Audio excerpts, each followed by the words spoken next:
right, welcome back to another episode of the Canon on the Boomer Bus channel. I'm your host, Terry, and today I have some special guests with me. We are going to do a special episode. We're going to do a top 5 draft of the MCU movies.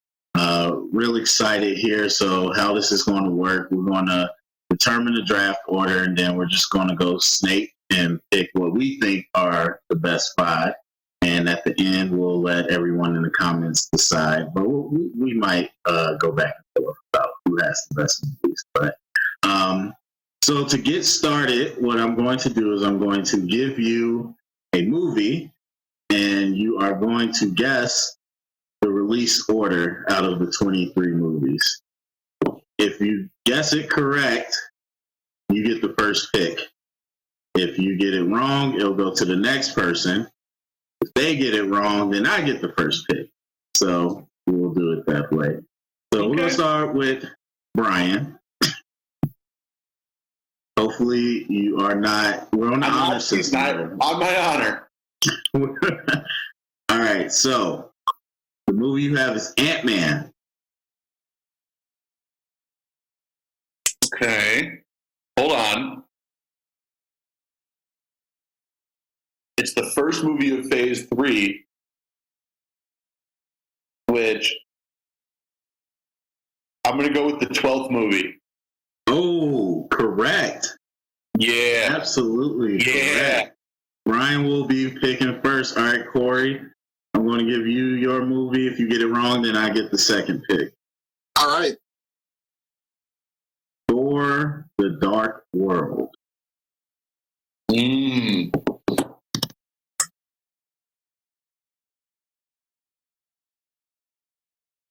I'm going to go with 8. Correct. Wow. We got some heavy hitters today. All right, so I'll be going third, and then we'll snake it around and as we go through. So we'll let Brian pick, and then he can give his reasoning, and then we will attack him. Or we'll congratulate him, whichever one, and then we'll go from there. So, Brian, if you're ready, when you're ready, you got the first pick. So here's my first spicy take of the podcast. Thor: The Dark World. Just kidding. In my personal opinion, I think it's unfair to pick an Avengers movie in the first 2 rounds. Let me give you the spicy take why. That's like picking the greatest hits album of a band as your favorite album of the band. So that's personal opinion. So you will not hear an Avengers in the first 2 rounds from me. So I guess you guys can steal them if you want. That's fine. Go at it. I mean, this was a really easy pick for me. Let's just be honest. With the first pick in the MCU fantasy draft of 2020 with Terry, Corey, and Brian, we are going with Black Panther. Wakanda Forever.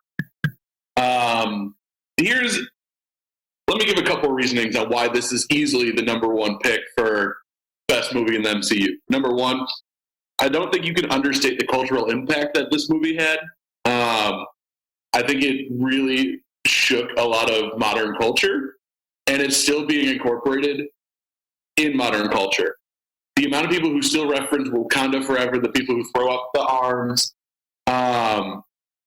the people who talk about Black Panther still, it's incredible that it's still having this much of a cultural impact, and they came out, 2 years ago?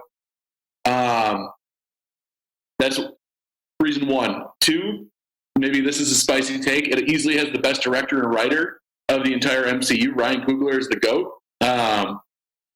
It is just a very excellently written movie.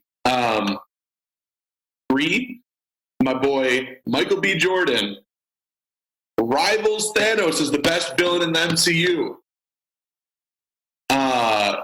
Killmonger is just so expertly done. It gives me so hyped every time I see him. There's so many quotable moments from the movie. It's a rewatchable movie. I saw it 7 times in theaters. It was a great soundtrack. I cannot think of a flaw in the movie. I'm sure you guys will find something and I'm going to yell at you.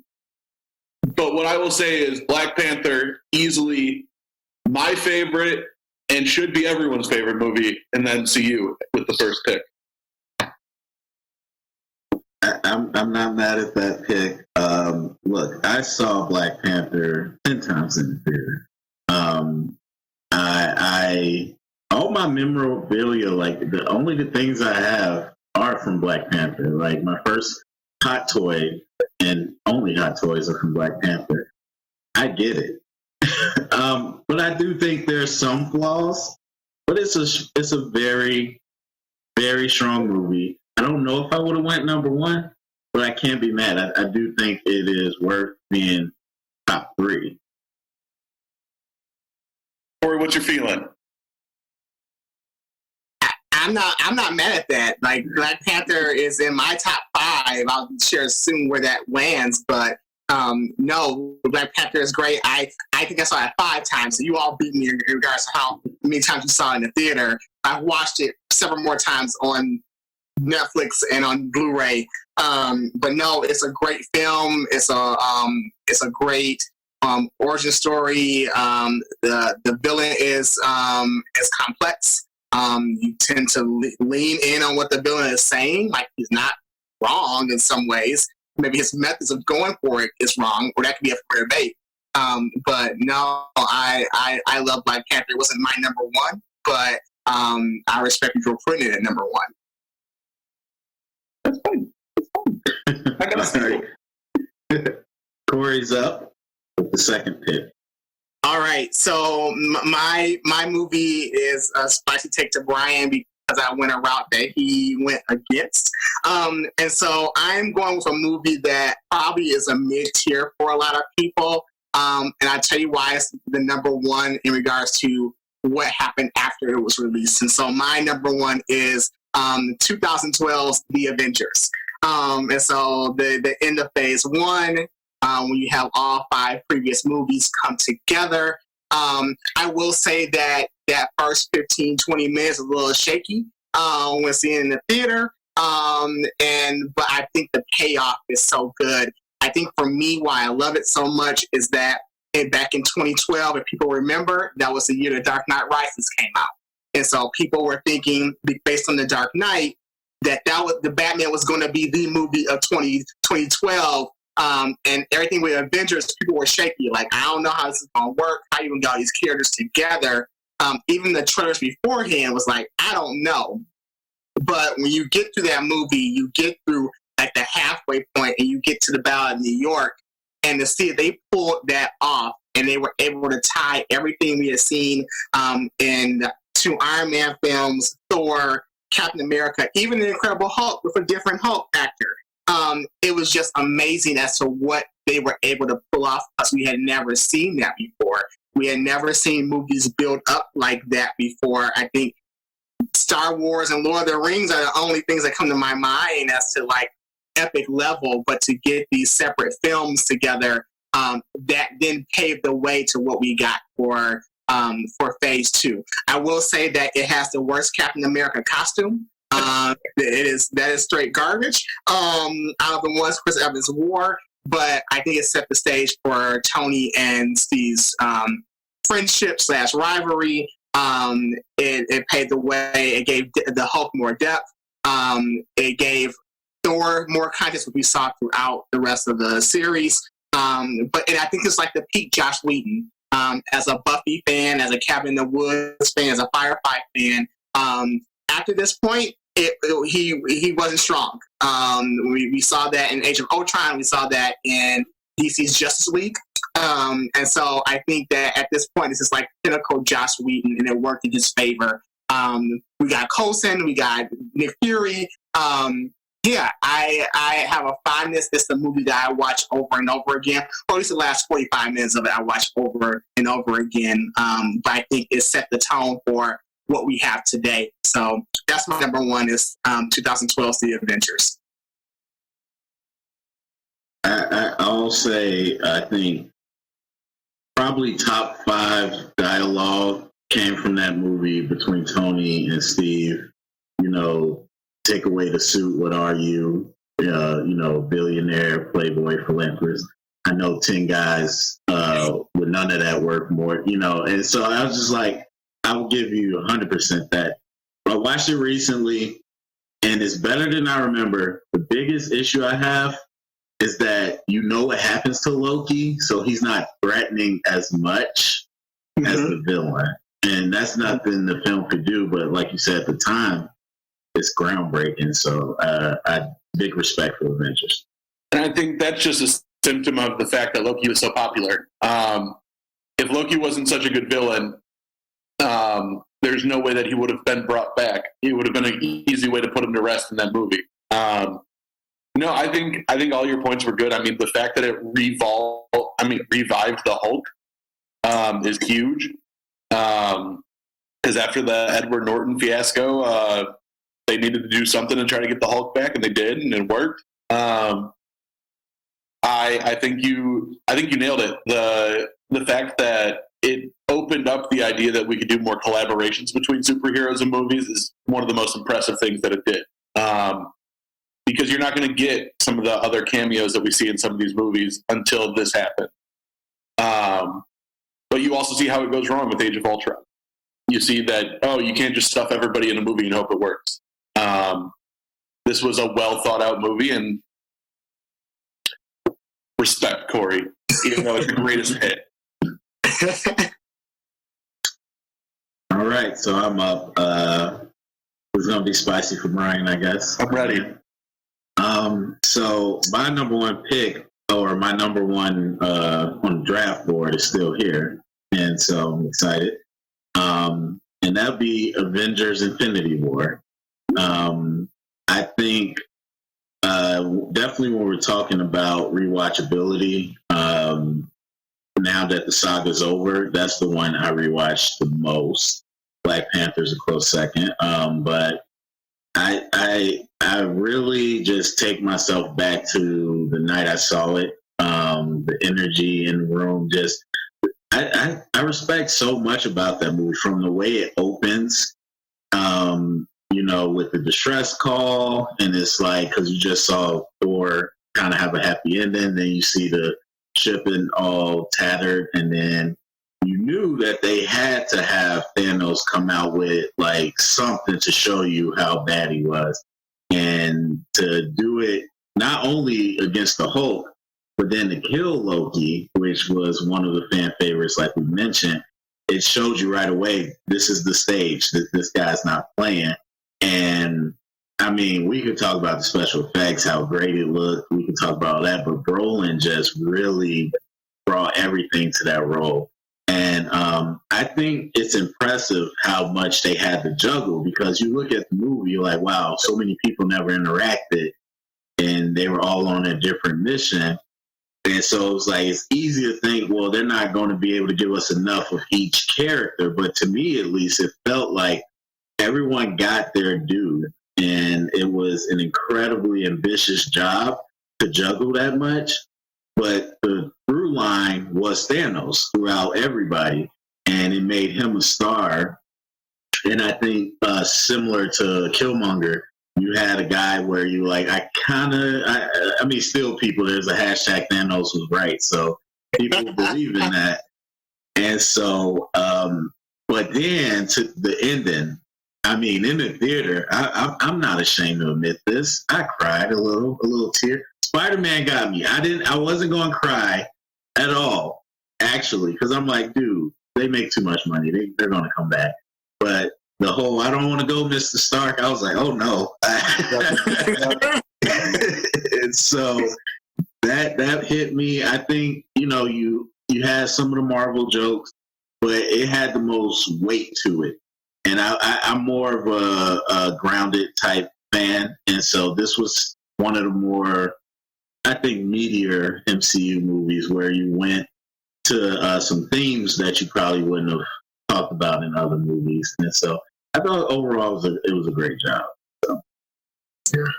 That's a good one. I agree with you in the fact of, like, the movie was Thanos' movie. He was the main character. It started with him and it ended with him. Yep. It was told through what we identify as the villain's perspective, and he had more context. And so that was that was really good.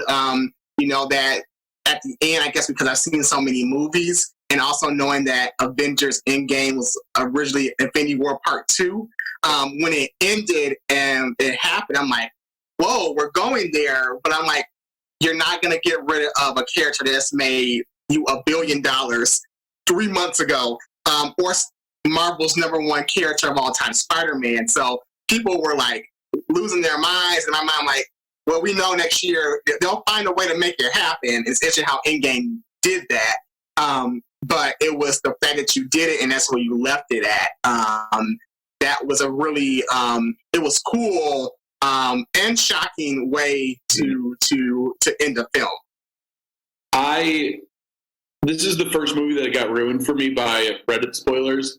And it was not because I found them, it's because people sent them to me. So I knew it was coming, but I was also kind of in the same boat of Corey of like, this was literally called Infinity War Part 2 for Endgame. Like, and Marvel learned from their mistake of like when they're going to unveil what movies are coming next, because they were like, oh, it kind of gives away our hand that they're going to come back with some of the names of the movies that were coming out after Infinity War and Endgame. So they definitely showed their hand of like, oh, they're going to have to come back, aren't they? I have a feeling to something you said, though. Everybody gets their due in this movie. That's not true, and you'll hear why later. I'm not going to show my hand of one of my picks, but no, I think the other point I wanted to make is I'm glad you picked Infinity War over Endgame. I think Endgame's like a softball of, oh my God, it made so much money. What an impact. Everybody went and saw it. But Infinity War was the better movie. It had the better plot line. It was more engaging. Endgame has the coolest scene of all of the movies, but Infinity War was the better plot. And I think, again, #Thanos had a point. Yeah, there we go. Yeah, I have some thoughts later. You'll especially around Endgame. We'll get there. But so it's back on me, second round, and I'm ready to go. I'm taking Captain America, Winter Soldier.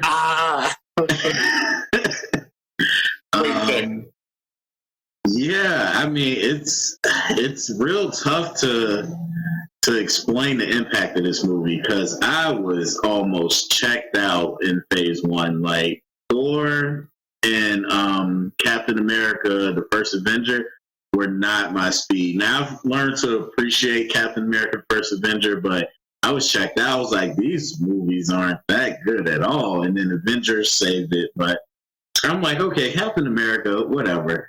But then this movie, I mean, it hit on all the notes. This introduced the Russos into the MCU, which obviously they did a great job and went on to take over for Whedon.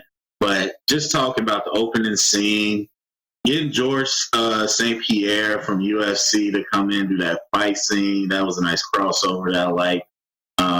Good action, and it set the tone like this action is going to be the best that you've seen so far. It's not that cheesy animation action. We're really going to get some up close. I mean, the elevator scene, which is now becoming a meme, is coming back. It just had that first, okay, this is a comic book movie, but we're going into like a little bit of a subgenre of spy espionage. And so it felt like it had those beats, but with superheroes. And so that was really cool. I think it just really highlighted more the range of what Chris Evans could do as Steve Rogers. So I really like that. But I think bigger than that, it shook up the world. That's when it really was like, okay, every movie is going to have ramifications. Because the connected universe, it has this plot. It has its holes where it's like, this happened. Well, where's Thor? Why wasn't he here? So sometimes you'll get that, but this was the first one where it was like, oh man, S.H.I.E.L.D. was Hydra. And so looking at the fallout from that. So overall, I think it was just the best action, and it really just keeps you on your edge of the seat. And I watched it recently, still holds up. So and brought us Anthony Mackie the treasure. So that's my second pick. That's very good. I mean, you also got Robert Redford in that movie. As someone who read the Brubaker, the storyline from that, it held up very well. I'm a person that I have a fondness for Captain America, the First Avenger, maybe because I saw it when I went to San Diego Comic-Con, the one only time I got to go to San Diego Comic-Con. It was the day before, and it was in a big theater. I also really like Steve Rogers as a character, I think because he's like a pure at heart person. He's kind of a weakling, but he wanted to do his part. And he sacrificed himself to make a difference. And so I know the flaws of that film, but I do have a fondness for it. But Winter Soldier changed the game. Like, it was just like that with Batroc the Leaper, like that scene, the boat, what he could do with the shield, was amazing. And just how relentless Bucky was as the Winter Soldier. And it also gave us more time with Black Widow, which was good. This was a film that, while it was superhero, other than Steve and his powers, it's people who don't have powers. They have skills. They're using tech and things to help fight, but really it's a lot of soldiers and spies. And so I just thought that's my next movie, and my personal favorite is that film, because that one changed the game and it exposed Hydra. So yeah, I agree with you. It's a fantastic film. That's not a spicy film. That I'm jealous because I wanted it. Man, I'm just so fond of that movie. You guys have touched on all the points that I love about it. I mean, just the fact that we all thought Hydra was over and it wasn't. And I also, this is going to show the learning nerd in me, but I love the politics of the movie. I mean, that's part of the reason why I like The Phantom Menace. Like, I love when politics get introduced to these films and show that, like, oh, wow, bureaucracy is everywhere. But no, you guys hit on, it was some of the best action that's out there. It gets me so hyped. That elevator scene is like what I need to watch before an interview or something, because it's going to get me so fired up to be able to do whatever I need. Yeah. And this is random, but your point about politics is why I like the X-Men stuff so much. Mm-hmm. Yeah, that's good for that. All right, so we're back on Corey. Your next pick, your list. All right. Well, I don't want to have it be taken away from me since you took one Captain America movie. So my number two, I'm putting my list around, is Captain America: Civil War. That airport scene is just because before that crawl so that Endgame could walk, in my opinion. I think we've seen the relationship between Tony and Steve. There was a rivalry; they couldn't stand each other, and we saw that in the first Avengers, and then in Age of Ultron, we saw this like brotherhood that was happening. And unfortunately, we knew this movie was coming. Where I'm like, oh no, like this is not gonna last long. But I really like the story in that you can pick a side, and both sides had reasons why they were right and reasons why they were wrong. It's very easy to be, for me, like Team Steve, and I can care less about Team like Tony, but it makes sense why you would go forth, with this. And it's also a great journey into Captain America, who was created to be this propaganda character for the government, and to see him pull basically a 180 of like, I am basically like in it, which you saw also in the Winter Soldier in some ways, of like, I don't agree, I may fight for America and the values, but the way you're going forth, I don't agree with. And so being able to see like how, especially him and Tony were stubborn, and how it came to a head, and even near the end, you're like, oh my gosh, like they figured it out, they're gonna work together. And you add this other wrinkle about how Bucky and Tony's parents play into it, where then all bets are off. And so it's probably one of the movies I'm the most sad at the end. And we know that we're gonna get the payoff. It's down the road, but it took many movies. It took till Endgame to get to that. But it was just very sad to see, like, when Tony says, my dad made that shield, and he just drops it. And so it's just like, okay, we may never come back to this, but the road back is going to be rocky, which we saw in Endgame. Also, the fact of like, I really wish we weren't spoiled about Spider-Man, but the fact that Spider-Man made his way into the MCU, that was a game changer.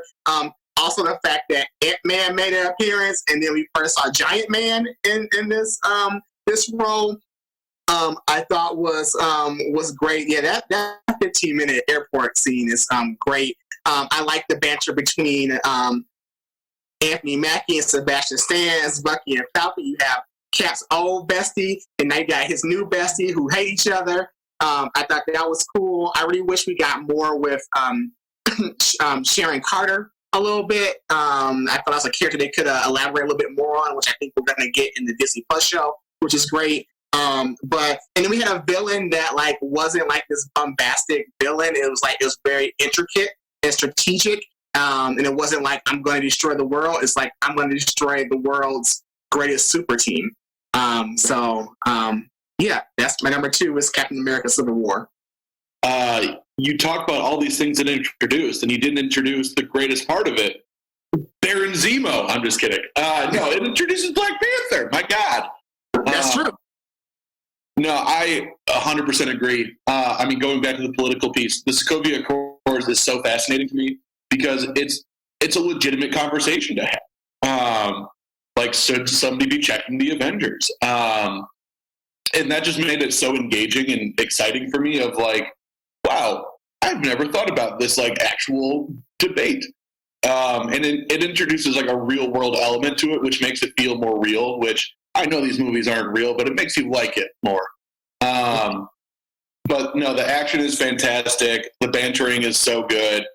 And just you talked about it earlier, Terry, like when movies are less comedic and more like real and like emotional, they get me harder too. And so, which is not going to show in my picks, but I would agree. Like, this is one of those movies where like you have real emotions and like anger, hurt, sadness is all part of that.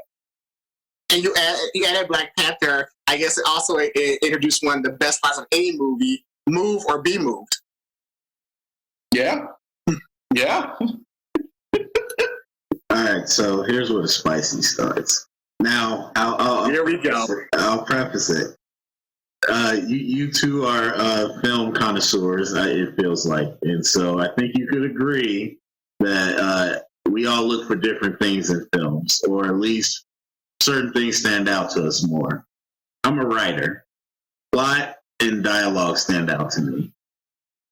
Civil War has so many plot holes that it made it hard for me to rewatch it after. But I will absolutely say that it has some great, I mean, if we're talking about the whole spectrum, the whole, I forgot what it was, that announcement Kevin Feige did where Chadwick Boseman came out. Mm-hmm. We found out he was Black Panther and he was standing between the two. And then the Spider-Man deal with Sony and Marvel, and he was in it. Great moments. I do really enjoy the movie. There are just some parts where I'm just like, I cannot. But let me point out this. It's still this high up despite the plot holes because of everything that we've talked about. Like, imagine if it had slightly better writing. And I think that's like if you look at this entire list of movies in the MCU, that makes or breaks some of these movies. Like, Black Panther could have been weak if it didn't have Ryan Coogler, but Ryan Coogler's the GOAT, so like it made it perfect. Versus like, if one of you pick Captain Marvel, I'm sorry, I'm gonna ruin your life when you pick it. That had some of the worst writing that I've seen in any of these films, and I was so hyped for Captain Marvel because I love Brie Larson, and everybody's like, she's so powerful, she's gonna be entering the MCU, and I was like, did other people like this movie? I didn't. Yeah. So no, I agree. I think that some of the writing pieces were off, and I think they got thrown too many things to include in the movie to like make it a cohesive movie without making it 4 hours. But despite that, I still think it's better than most of the movies in the MCU. And I'll go with you. I'll go with you all in regards to the writing, because I think like Tony's motivation. Like, while Alfre Woodard is a great, like, a fan, one of the gems of our lifetime as an actress, like, that was the push that he needed to change over. That was one thing of, like, countless other people died from that. But that was the one thing, like, that was the push he needed to think that way. So that's something that I scratch my head at times too. I'll just say this one, because I've talked about this many times, but the one that I cannot forgive is, I believe it was Joe Russo of the Russo brothers, played the world-renowned psychologist who Zemo kills and impersonates in S.H.I.E.L.D., the most high-class, like, defense organization, and no one knew that he didn't look like that. That's the one that gets me. That's Crazier things have happened. Come on. All right, it's on you, Brian. All right. I don't think this is that spicy of a take for this one, so I'm actually just happy it fell to me. I'm going with Guardians of the Galaxy 1. I would say this is probably the most surprising movie that came out in the MCU, and it had the least amount of buzz. People were like, all right, this is too many superhero movies. We don't need the Guardians of the Galaxy. Like, who even are they? Like, that was the articles that were coming out about it before it came out. And it had no momentum. It was like, all right, what's Chris Pratt doing? He was Parks and Rec. He's not going to be able to lead a movie. What's this? Why is there a raccoon? Why is there a tree? But what it did was, it was incredible writing. It is up there in the best soundtracks in the MCU. I still have that playlist downloaded on my Spotify. It's a go-to. It has such a rewatchability factor because the jokes are timeless. Like, the jokes in that movie are so well timed and done. The action's really good. It has complexity in the movie. I cannot rave enough about how much I liked Guardians of the Galaxy because it was so shocking. I really thought this movie was going to suck. I remember watching it in theaters. It came out on my birthday, so obviously I'll remember that. And we were watching it with all my grad school friends, and I was like, this is amazing. And we were all, like, giggling and, like, smacking each other, like, oh, God, you see that? And it hits every note of a Marvel superhero movie of comedy, complexity, good writing, good music, good action. And I think it was a great introduction to the cosmic world of Marvel. Yeah. I mean, if you look at it, if you just say, like, you have a co-lead on a NBC sitcom, you have a WWE wrestler, you have a pretty boy who's voicing a talking raccoon, you have Vin Diesel as a tree. You have Vin Diesel, Dominic Toretto fame, the Fast and Furious, who all his words are I am Groot.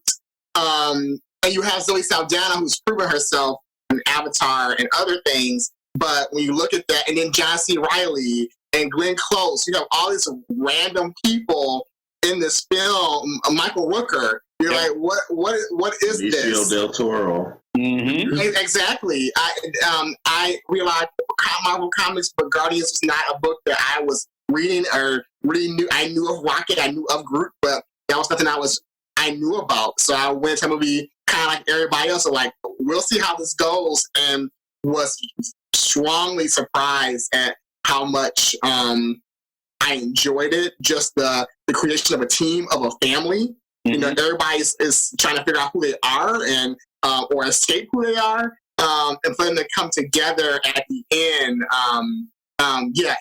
It's a great film. And I also think, like, look at the impact it had on the overall universe. Like, Gamora was essential to so many other films. Like, she's essential to Infinity War. She's a, like, integral part of that movie. I mean, so is Peter Quill. What a moron! His moves in Infinity War drive me nuts. I'm still mad about it. Like, but there's so many lasting impacts from all of it, and there's no way Guardians 2 comes out. There's no way that Guardian 3 almost doesn't come out and will come out. unless all of this happens. And it made Chris Pratt a bona fide movie star, which if you were watching Parks and Rec, nobody was like, you know what, that guy, he could lead the Jurassic World franchise. Like, nobody was thinking that. But it cemented him as an A-list movie star. It also gave us Thanos. Like, we saw a teaser of Thanos in the Avengers, but it gave us an actual, like, face, voice, and while I didn't do much with him, it's like, okay, this guy means business. We don't know what type of business, but he means business. Also, I left out the most important point. It gives the breakdown of the stones. I was just about to say it's our first introduction to the Stones, so that I'm not as big of a fan of Guardians as everybody else was, but I was surprised like everybody else. And to Brian's point, I think what it did for the MCU is it allowed us to accept weird. Because at first it was like superhero stuff, okay, fantasy, but then we got weird. Like you said, a talking tree and a raccoon that talks and all this stuff. And like once you accepted that and they made it funny and fun, it was like, okay, well, we can accept some wild stuff in this universe. So I would consider it to be one like the most monumental like films of the 2010s. When you look back, like the impact, like in some ways, that has a more of an impact than Zoe Saldana's other movie, Avatar. Yeah. I'm Back up next, on you, Brian. Yep. All right, so this is where I get weird. I don't think either of you are going to agree with this, and I don't really care.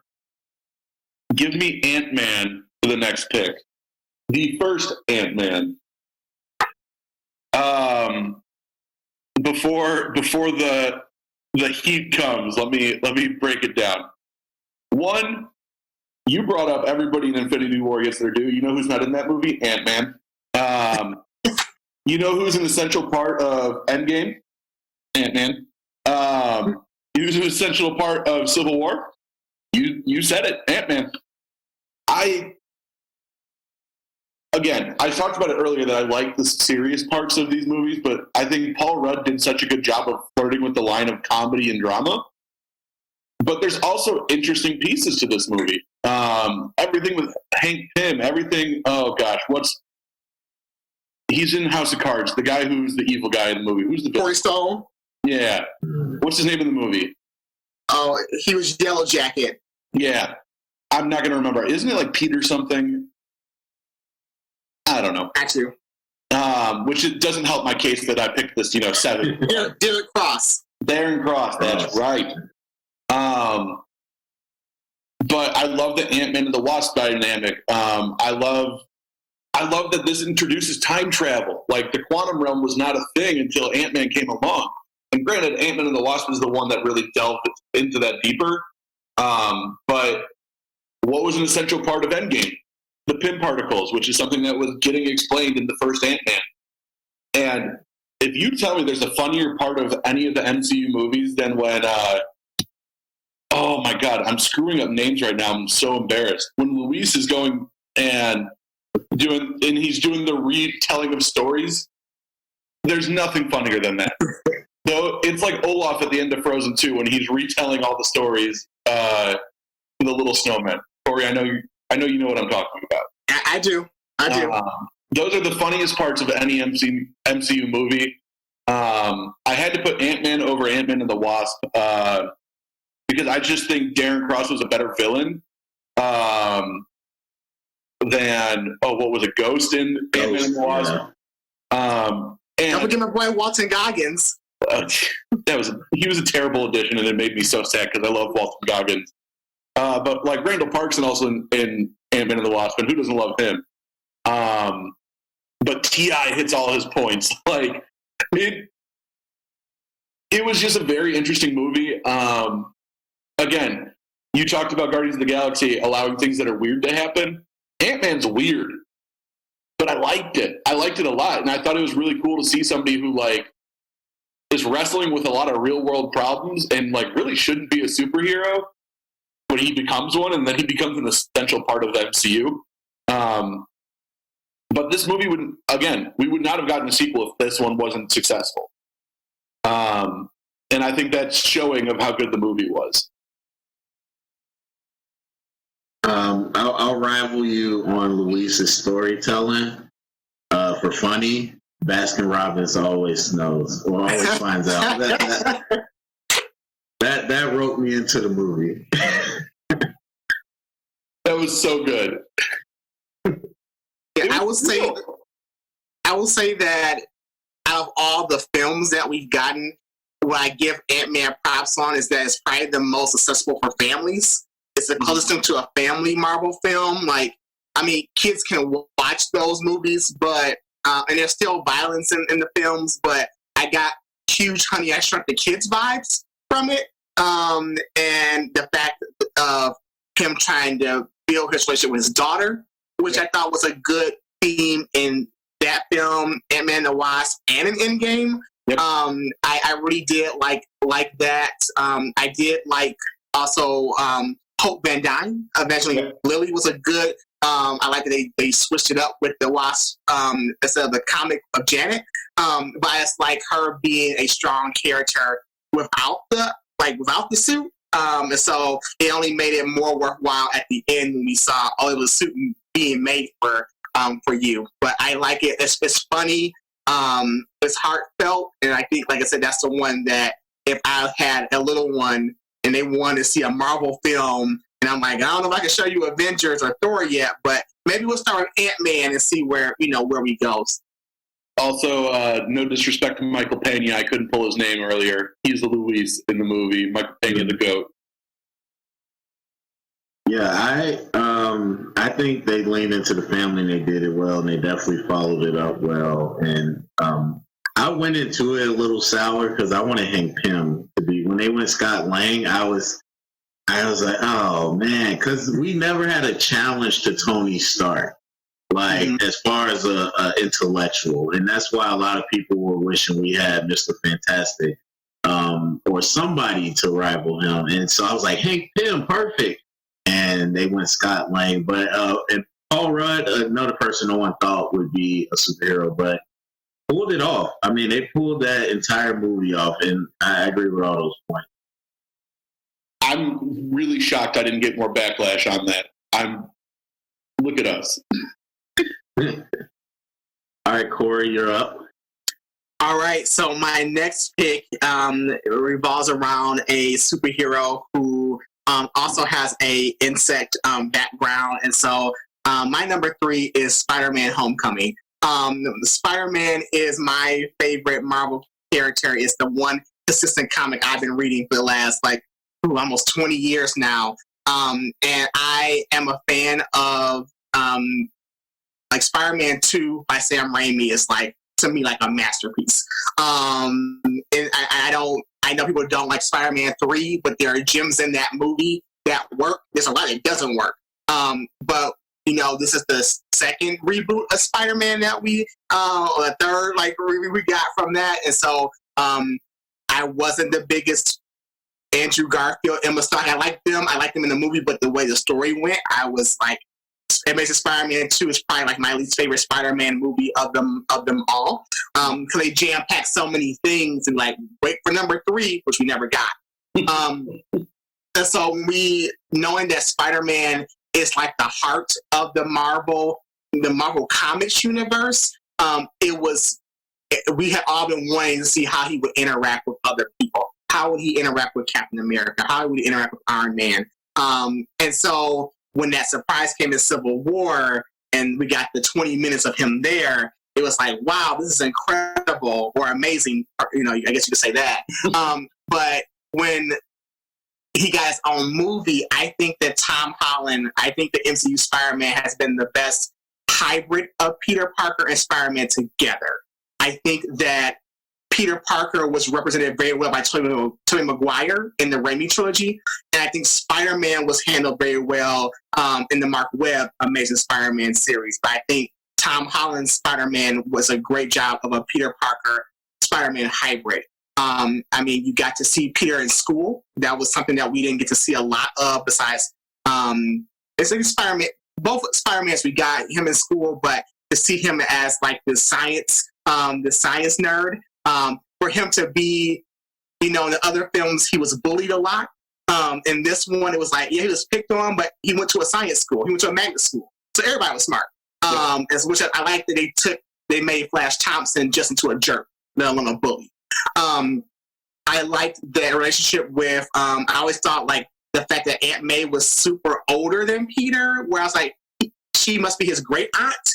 Whereas in this, it was like, okay, it makes sense that Marissa Tomei would be your aunt. I like the Tony, Peter, father-son dynamic. Tony didn't have any kids. Peter lost his uncle, and he lost his parents, so he didn't have, besides Aunt May, he didn't have a male figure. And so to meet somebody who was really big into science like he was, I thought it was a great dynamic. We get Michael Keaton. We get Batman going to come back and take what we consider to be a goofy villain and make him legit. And you tie it back to Tony Stark and Tony Stark's mistakes.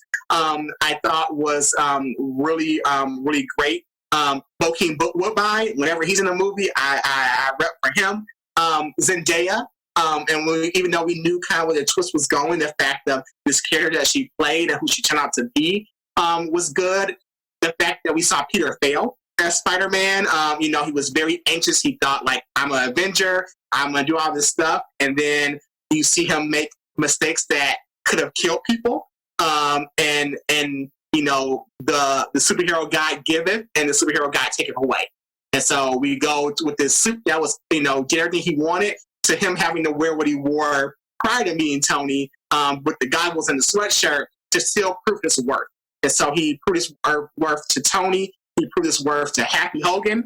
I like the fact that at the end, we don't do this whole Aunt May never knows who Spider-Man is, and that just resolved that right away.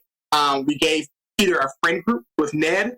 I thought that was cool. But yeah, I really enjoyed Spider-Man. Like I said, it's great, and they pulled off a gigantic feat when you already have 5 movies that have already been about this character. All right, spicy take. Here we go. I love Spider-Man, so this pains me to even ask this question. What does Spider-Man Homecoming do to advance the MCU?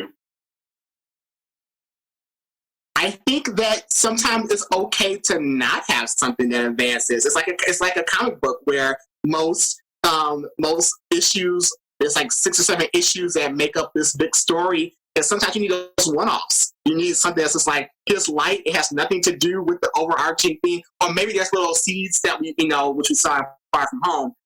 But sometimes we need that cathartic break, similar to Far From Home, which was like the epilogue to everything. Does it set stuff up? Yes. In a big way? Yes. But sometimes you need those breathers. Like the fact that Ant-Man was the epilogue to Phase 2 after you had Age of Ultron. It's kind of, it reveals stuff, but it is kind of like a one and done. We resolve most of the things. And so with this universe building, should every movie be built upon each other? Yeah. But does it have to be in giant ways? I don't think it always has to be.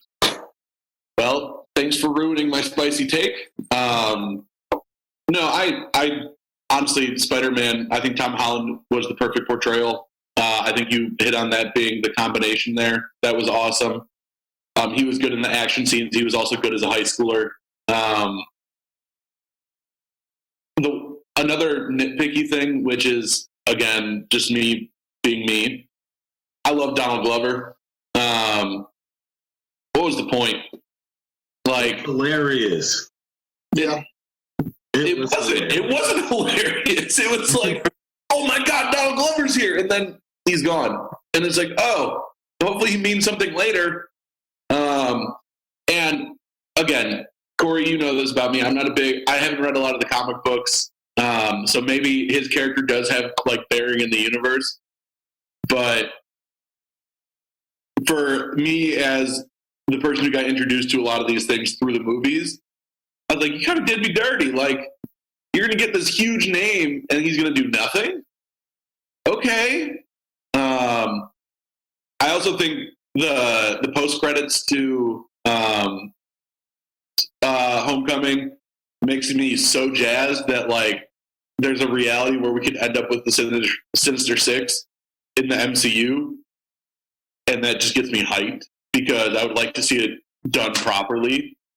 And I love when they can do things from other films. So the fact that they took all the stuff from New York saying like, hey, who's cleaning this up?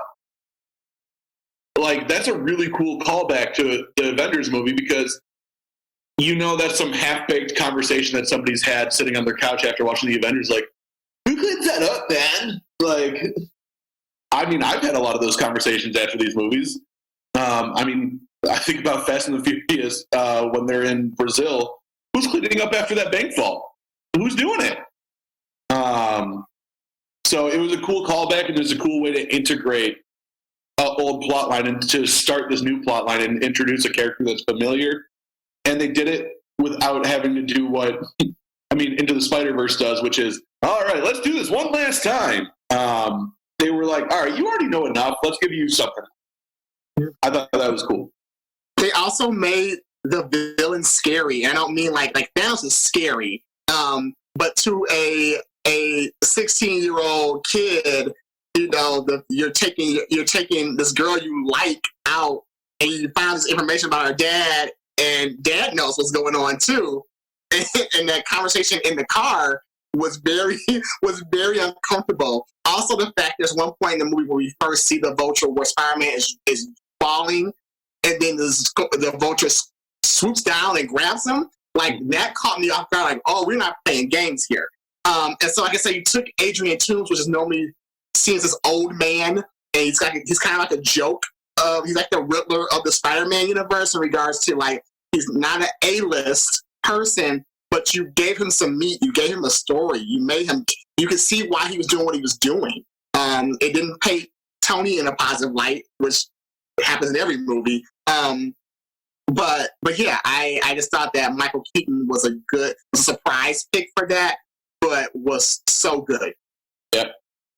All right, Corey. I have to say this, and you tell me what you think. No, well, okay. Let me preface this. Okay, here we go. The what was it? 94 Spider-Man cartoon was probably the most influential as a youngin, and so I really hold to that Spider-Man. But I've been rewatching that actually this summer on Disney Plus. But it's not really the storylines. I think it just shows how much world Spider-Man has on his own.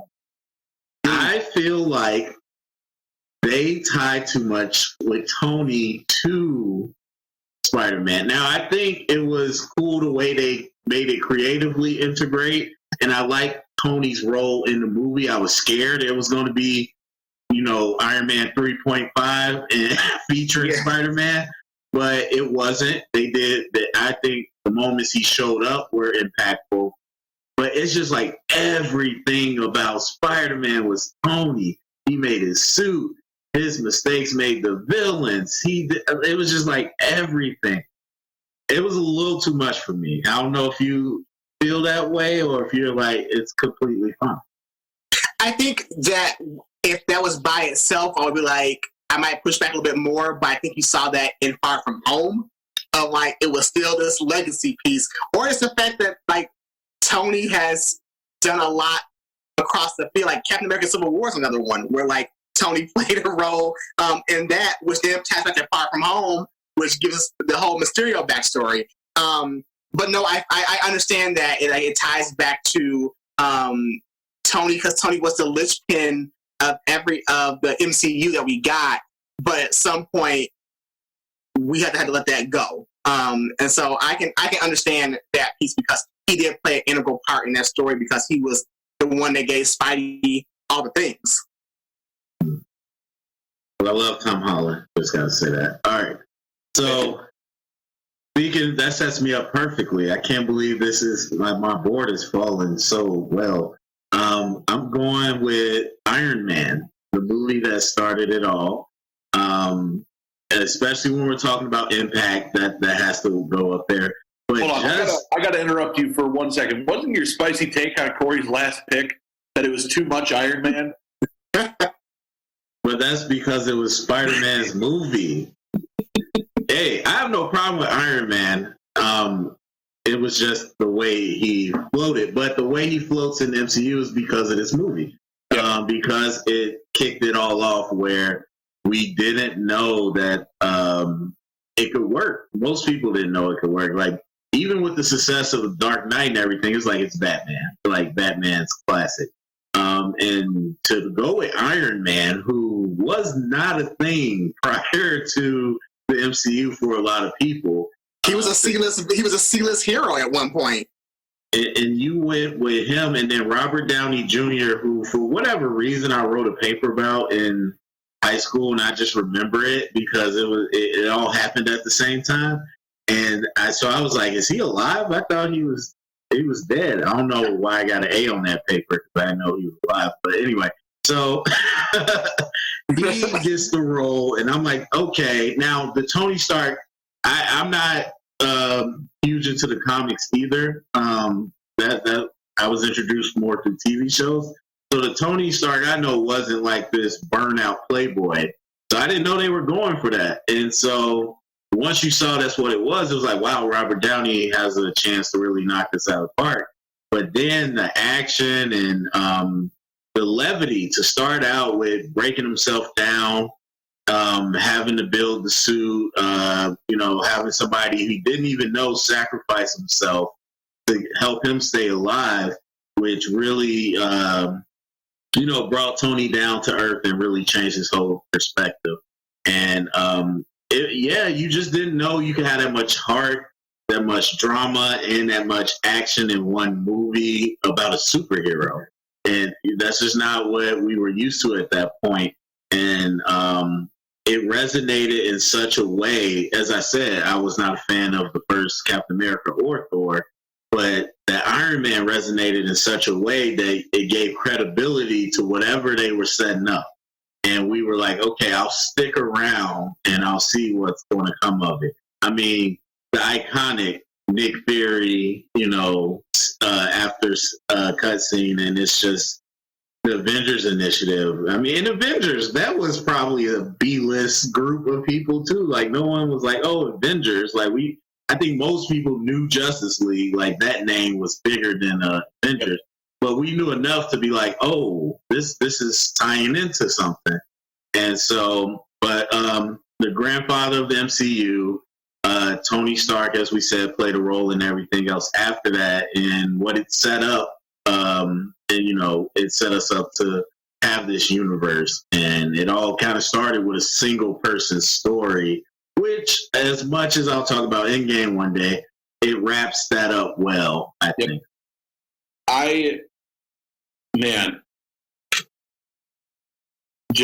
It was important. It was a huge movie for this all to be able to start.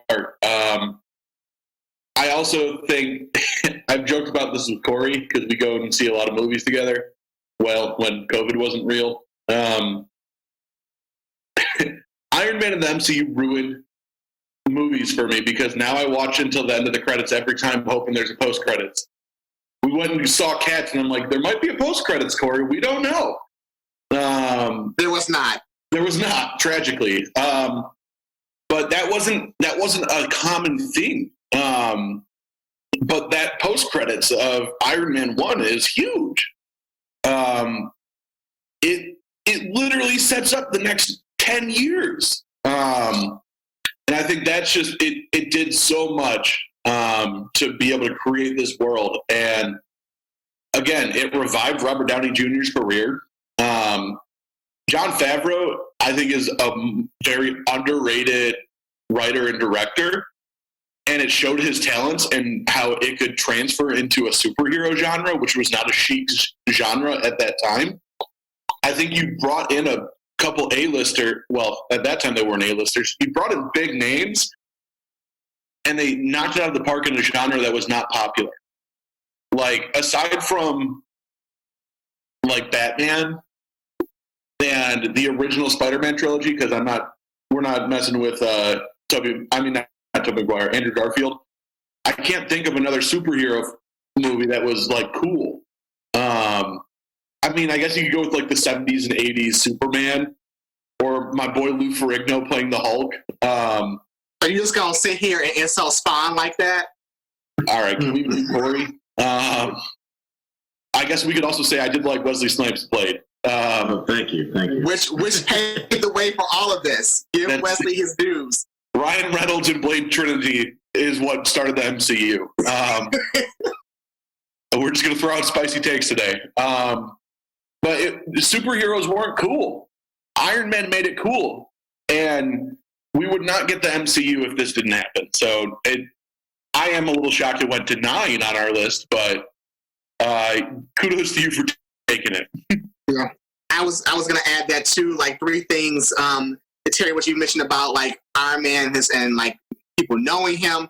You know, at this time, like the Avengers were like, it wasn't even the core people we know. It was Tony was there, Steve was there, but it was Spider-Man, it was Wolverine, it was Spider-Woman, it was Luke Cage, it was all these people that weren't never really ongoing Avengers because Avengers had been disassembled at that point. And I think before a lot of the template that was used, the blueprint came from Brian Michael Bendis, who wrote a lot of these stories. And so I think him revitalizing the Avengers kind of helped pave the way for some of these stories to be told. Because Iron Man was a person that I didn't know what was going on with Tony Stark. I knew he was an alcoholic. He dealt with alcoholism and demons related to that, but that's about it. And so to take a character that most people didn't even know about and make him the most beloved, to probably top 3 Marvel characters, along with, I would say, Spider-Man and Wolverine, in a 10-year span is incredible. Second, during that time, there was a book called The Ultimates that was the ultimate version of the Avengers, and that's where we saw Black Nick Fury, who was drawn to look like Samuel L. Jackson. So the fact that we got the guy who the inspiration for this comic to actually play the role was mind-blowing at that time. And then Brian, what you said about Robert Downey Jr., even as a young kid, I knew how problematic he was. He was someone that had been arrested. He had a long history with battle with drugs. And so he was one person that, when I see celebrities like do a downward spiral, I'm like, oh my gosh, is he going to be a person that we're going to read on the news that's either gone to jail or worse? And so for him to be able to get this second chance, and now it's one of the most sought after, one of the highest paid actors in the industry today, and to see what him and Jon Favreau, who we knew was directing Elf, for them to come and make this, it's amazing. It does make you feel like anything can be possible if the right people are there at the right time with the right story to make something happen. Yeah. And the last thing I'll say is that I think it set up the blueprint for the MCU as far as going for character, because if you just went straight Tony gets a suit or invents a suit, it doesn't hit the same if you don't start the movie out with him being brought down, and so you could empathize with him. And so we went on a journey with him. And so I think that became like a staple for the MCU, is where we want to focus in on the character. All right, so I think this is going to be I'm not sure, but I can't risk not getting it on my list. I'm going Guardians of the Galaxy 2. What? Oh. I like Guardians of the Galaxy Volume 2 better than the first one. And I held that in while Brian picked it. Now look, here's the thing. Like I said, I like the funny stuff, but I really appreciate the grounded stuff. And I think this movie had the fun of the first one as the group dynamic and everything, but it didn't add it in a layer for me with Yondu and everything that I don't think gets appreciated enough. One of the most, and if you just hate the movie or if you never saw it, go back and just do yourself a favor. One of the most, I think, just stunning scenes was when Yondu's the Ravagers mutiny and they took over. and they're all partying, whatever. They're joking. He's sitting there, and they dragging this guy out, and he's yelling, "Captain, Captain, please don't let him do it to me. Don't let him do it to me." And then they shove him out the ship, and then the camera pans, and there's just masses of bodies floating out in the space. And it hit. I was like, "Whoa, an MCU movie!" And to see Yondu so just disconnected, like there's nothing I can do. Like I have to go by the code. The biggest dog wins. And I just connected to that so hard that by the end of the movie, when he dies for Peter, look, I don't know about y'all. It wasn't just me. I heard the whole theater. I was in IMAX, and I could hear it. Everybody was sniffling. And so, but even then, Peter, with his whole father issues and everything with Ego, I think it was really goofy up until the point you found out Ego was like, it was some dark stuff. I'm like, this is kind of goofy at first. Like, I don't understand his powers or anything, but once you found out what his plan was, it was like, wow, that's really messed up. And then what he did to Peter's mother, who I didn't know if we were going to find out what happened. And so it was a lot. But then you had Nebula and Gamora. It was such a story of family. And like, I mean, obviously it's a space movie, but that's a real issue. Like, these sisters were battling to please a person that wasn't really their father, but was manipulative. And to hear Nebula say, like, "Oh, we were just kids. I was just trying to win." She was like, every time you won, he took my eye from my head, or he replaced my arm, or did these things. She's like, to you, it was about winning, and I just needed a sister. Man, I think that the themes they hit on in that movie were really strong. And similar to Volume 1 for a lot of people, Volume 2 is the soundtrack I listen to. All those songs, not all of them, but a lot I never heard. And they're on my rotation now. And I don't know, maybe I'm more of a 70s guy, I don't know. But it really hit harder for me at least. And so, but at the end, like I said, Father to Son by Cat Stevens, I'm just, I play that now, and I can't think of nothing but that scene. And it broke me. It really broke me. And who was it? Sean Gunn, James Gunn's brother. And he did a great performance when he saw them come out and play the lights, and he just kind of cried for his captain, knowing he started the mutiny. Now, this is me digging into the gold of an MCU movie, because those themes are there. It's just that's not what stands out to me. So for me, it hit really hard, and I really love that movie. Now, you just did that whole thing, and you forgot the most integral part of Guardians 2, which is Baby Groot. So, one, shame on you.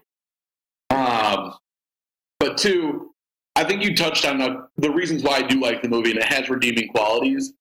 The father and son song at the end, God, that just wrecks me every time.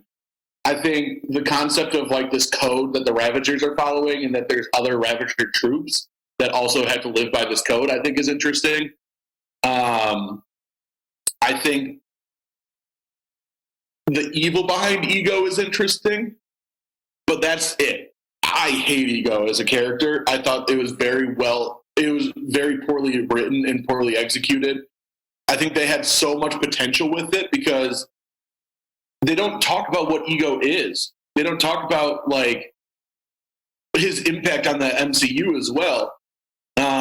Because after the movie, I go in deep dive and everything, but as you learn more about it from, half-assed internet research, you're like, none of that came out.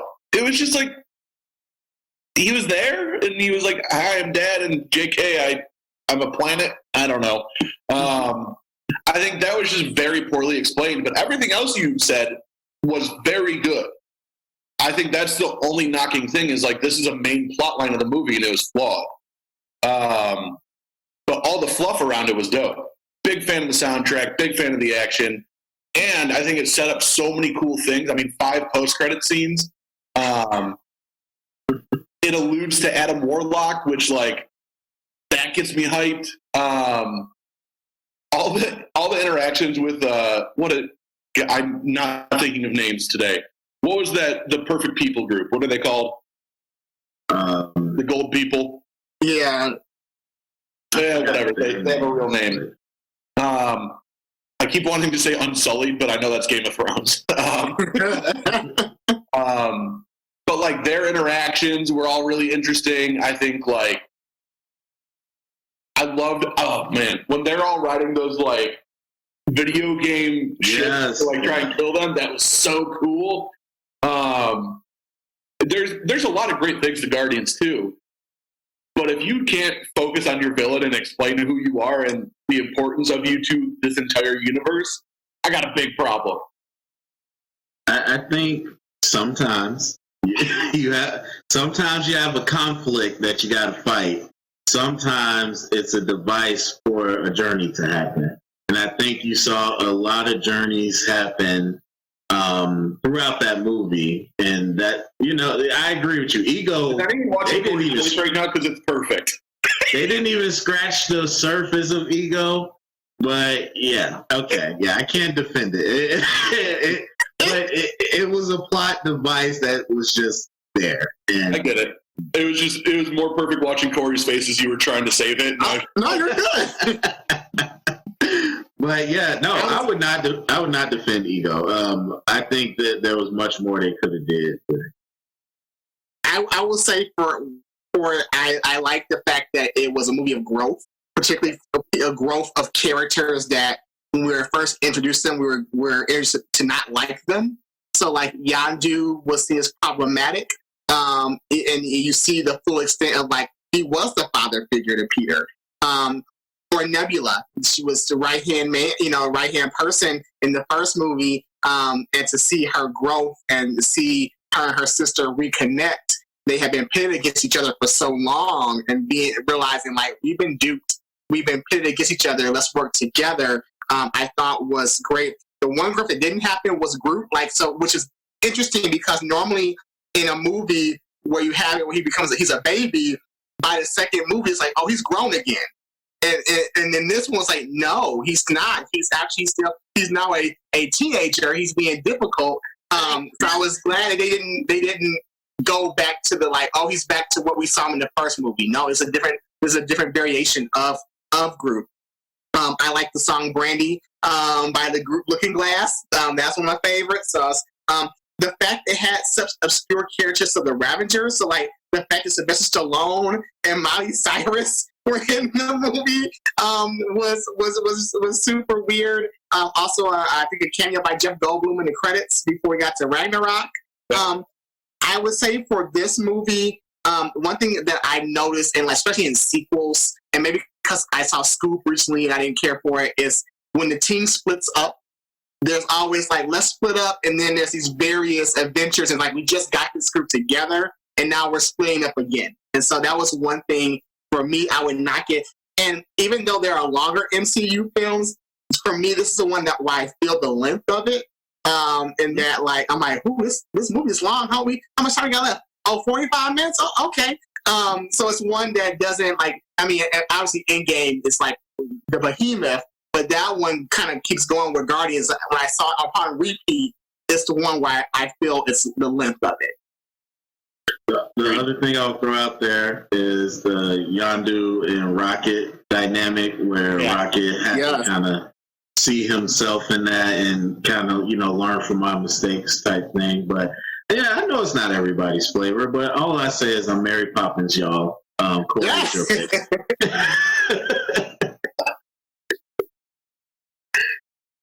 All right, Corey. It's my turn. Please redeem us. Okay. Don't up the deep end. I Brian's gonna hate me. No one has said it yet, so I guess I will go with one of the more recent films. My number 4 is Avengers Endgame. The more that it's a movie that I've watched on repeat. If you ask me what I've watched on Disney Plus, more than anything, it's been Avengers Endgame, at least the last hour of Avengers Endgame. It's a very long movie. If you start to break it down and look at scenes, it's a little bit messy.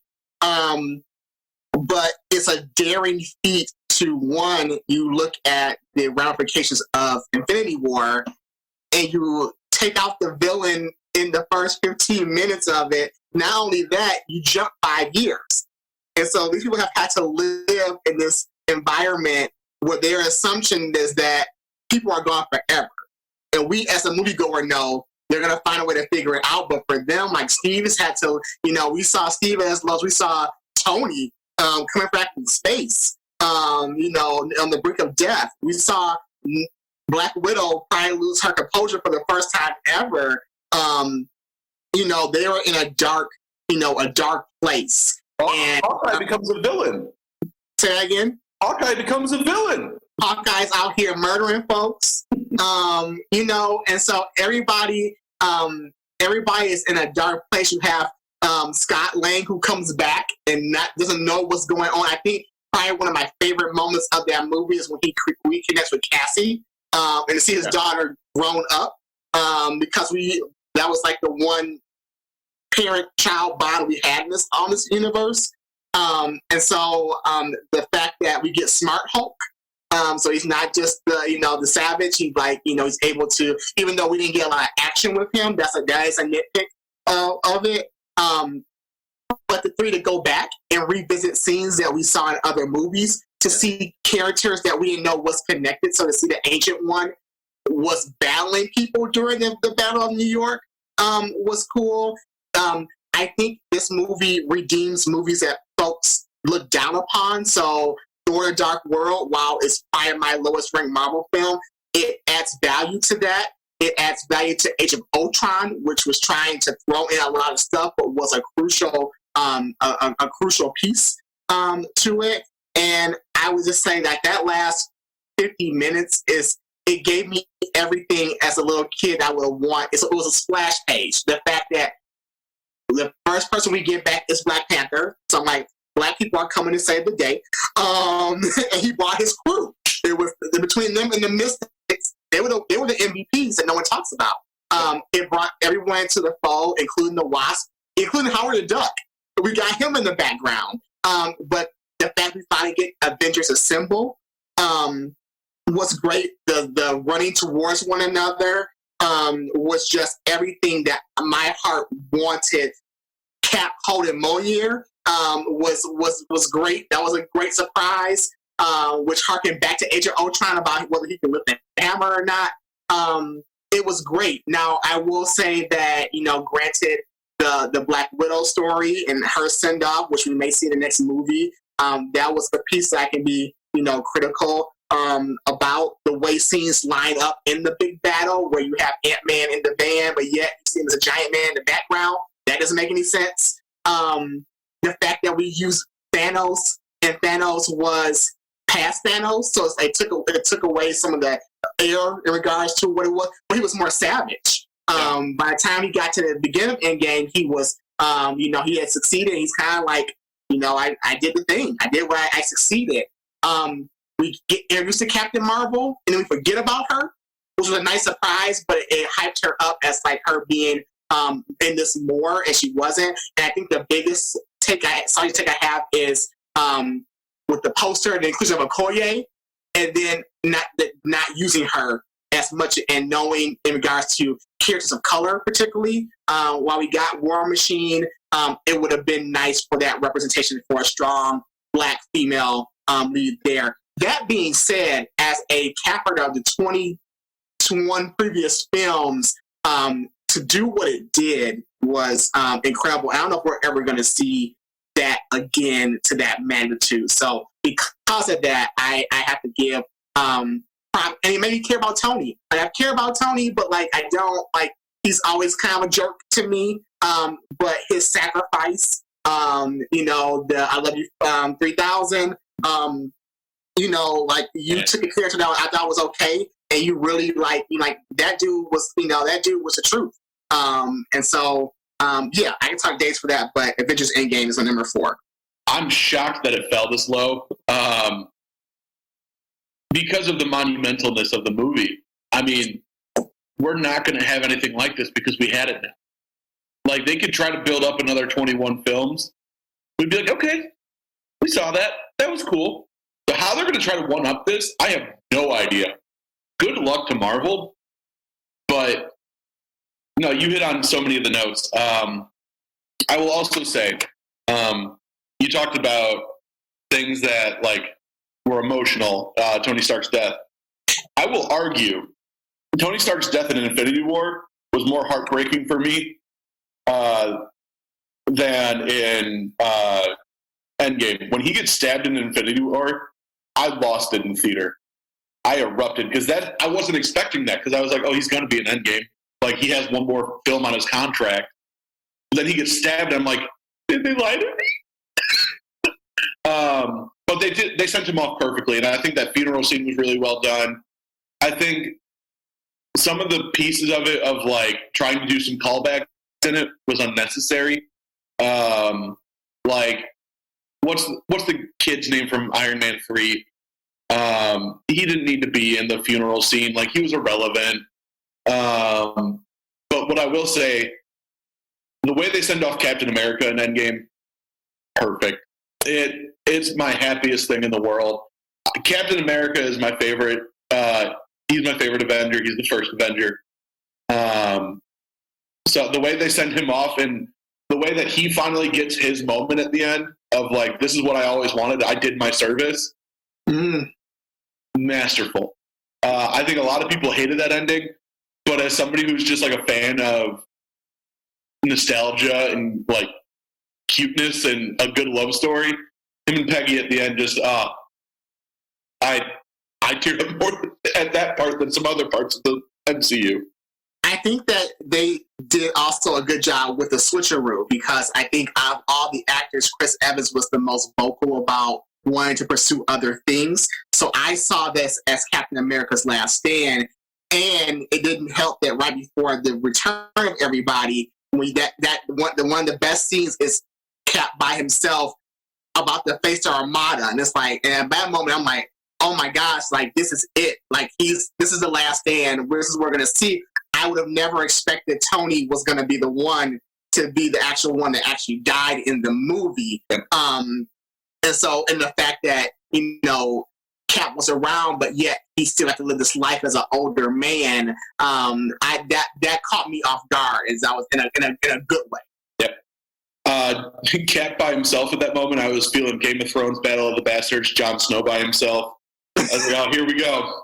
He's just about to get railed. No, that was awesome. Terry, here's your spicy take on Endgame time. Here we go. No, I mean, it's not spicy. I mean, the fact that it is where it is on our list says enough. Yeah, how do you explain it? You talk about greatest hits. Like, to me, obviously the in battle portals, as they call it, great. A lot, probably the most monumental thing we've seen. But going in, most expensive movie scene in history. Right, and going in, I get into the theories a little bit. I got to come up with my own theories, and I'm listening. And like the year leading up, I'm like, there's no way they're going to do time travel. Like, that's so easy. There's no way they're going to do it. And then they did time travel, and I was like, okay, let's see how they do time travel. And then they played the greatest hits. I was like, okay, wow, they're double slapping me now. Like, not only are we going to time travel, we're going to go back to other movies you already saw. Remember the Member Berries? I don't know if y'all watch South Park, but remember this? Remember Captain America? I'm just, okay. But I enjoy. It was so much fan service. It was no story. It was just pure fan service, which obviously there's a lot to like, and there's a lot of Easter eggs to pull out. But I think, like we said, it went down here, and this feels about right because it's not the worst movie, but it's definitely not in our top tier. You said fan servicey. The name Endgame was fan servicey. I I remember when they were like, oh, we're not going to say the name. It's going to be big. And I was like, oh, cool. It's not going to be Endgame. And then it was freaking Endgame. And I was like, God, like, I wanted it to be a surprise, and it wasn't a surprise. When it was Endgame, it was like, yeah, of course. He said, we're in Endgame now. And look at what it's called. So fan servicey is the perfect way to put it. Which Tony said in Infinity War. Like, he said it in the movie. One more thing I was going to say is that also the song Portals, When They Return, like, that song gives me life. That's my workout song. That's like, as we go into August and getting ready to start the new school year, that is the song that's going to get me through. Yep. All right, Brian. I'm shook that this fell this far, and I'm thrilled. Give me Thor Ragnarok at my number 4. That was going to be my next one. Mine too. I cannot believe that this fell.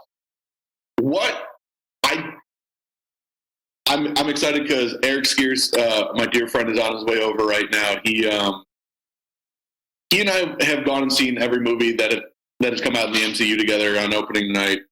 And I remember looking at him throughout the movie, and he's in his chair, back, jaw dropped, just the entire time. The visual effects of the movie, the soundtrack, the comedy of the movie, the seriousness of the movie. You're hitting on all the parts of, like, what makes the MCU great, and you're injecting it into a franchise that sucked. Like, don't get me wrong, love Loki, love Thor, love Heimdall, like Odin. It's freaking, like, there's so many strong characters, but the plot sucked. Now you inject Taika Waititi, who, like, underground hero, and he's like, hey, I'm gonna do a superhero movie, and everybody's like, who is this man? And this is what propelled him to now be the crazy person that he is. Like, Corey, you and I are big fans of movies. Like, What We Do in the Shadows is a movie that you and I would know. Terry, do you know that movie? Mm-hmm. Okay, well, fine. You ruined that point. But Taika Waititi is a genius, and so he's doing a superhero film, and he had so much fun that he put himself in the movie, and he did all of that again to be like, hey, by the way, I'm gonna do another one, because he had so much fun doing it, and I think that's just like that's incredible that this movie had that much of a, like, cult following. And I didn't even touch on 3 other huge pieces of this movie. The Hulk, like, again, huge plot point and a huge, like, where did he go after Civil War? Nobody knew. So we got our boy Hulk back, and he was huge in this. He was awesome. We had Jeff Goldblum, he's incredible. I don't even need to finish that. Then you have arguably the best actress in Hollywood right now, in Cate Blanchett, playing a villain. And let alone, like, a crazy cool villain who is part of, like, if you read a lot of the stuff on the internet, is an integral part of this whole Infinity War saga. And so she's incredible. The kill off Odin, like, it hits on so many points. And I still cannot believe that it fell to me at the 4th spot. I wanted to take it at 3, but I also wanted to make the joke about Ant-Man. So, like, I went for humor over my actual feelings. Thor Ragnarok is an incredible film, and I'm thrilled to have it at where I do. I am not going to knock that at all. When you talk about rewatch, and I laughed in the theater from a deep place in my spirit, but rewatching it, I almost fell off the couch. Like, it is so fun. It is unrelentlessly funny. And one part you forgot is this also gave us the short with Thor and his roommate leading up to the movie. Yes, that's right.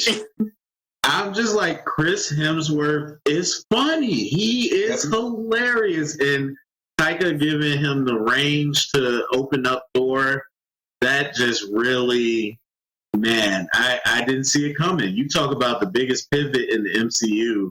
Like you said, those first 2 movies were brutal. And then to get this, it was so different. It was a feared that it might be two Guardians of the Galaxy, right? And whatever when we saw the trailers, but then you saw the movie and it was completely its own flavor. Mm-hmm. And so it was. I love that part. The sucky part is that Infinity War almost immediately ruins everything in Ragnarok. Yeah. No one also mentioned Tessa Thompson. I was just about to say it. I was like, I know Corey's going to do it, so have it. I was like, Tessa Thompson is great in the role. It was a different rendition of Valkyrie that I knew of, and so I really enjoyed that. She can go toe to toe with Thor. I like that. And I'll tie this back to Endgame. I will stand by the statement that the character that has grown the most through all this whole era is Thor. Yep. When you see Thor in the first movie, and then you think about everything he's gone through, I think that's going back to Endgame. That is a nitpick of how Thor is treated. Yep. In the movie, he's seen, him as a joke in Ragnarok is great. Him as a joke in Endgame was not. When you think about what he lost his mother, he lost his father, he lost his brother, he lost his eye, he lost his hammer, he lost his home. He's lost so many things, and so he's such a dark place. And for people to say cheese whiz and stuff, it was something that was like I still have a hard time watching within that. But I think this movie just does show the growth that we see in Thor. The one thing that I did not like, it's a small thing, and it's probably because it's filler, is how quickly his friends were disposed of. As a Zachary Levi fan, for his 10 seconds to be on camera and him to die like that, which they were in the previous two movies, so it wasn't like they were just never showed up. But for them to be there and to be killed in such a way, that has always kind of rubbed me the wrong way. It also gave our boy Idris some more screen time, which was great, which made for Infinity War to be frustrating. But I did like the fact that Idris was able to hold his own and have an integral part in the story as well. I forgot my favorite, might be in the MCU, to be honest with you. The sequence of Thor at Doctor Strange's house. That's right, you got Doctor Strange. He kept teleporting and Thor just kept slamming it. And the last one he teleports and Thor's rolling down the stairs. Was this the one with Matt Damon as well? Yes. They do the reenactment. Yes.